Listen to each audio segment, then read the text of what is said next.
In this video, we're going to look at the CSS comment tag, how to make one, and how it's used.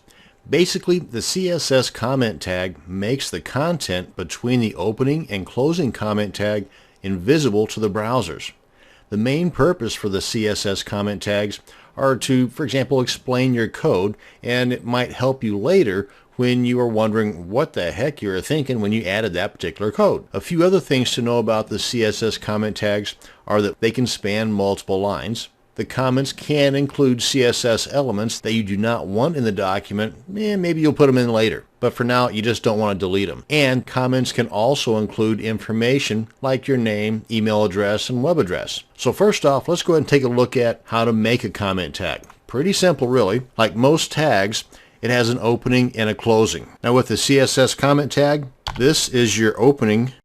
That's the / and the asterisk. And then you put your content in the middle, and then the closing is just the opposite. The asterisk first, then the /. Those are the two characters for your CSS comments tag. So again, you've got this / asterisk, asterisk, /. And then the content goes in the middle. Everything in the middle is totally invisible to the browsers. Let me show you an example. Here in a basic HTML5 document, I've got in the head section some code that I want to take place on the content within the body section. And here is the opening comment tag. Remember, / asterisk, asterisk, /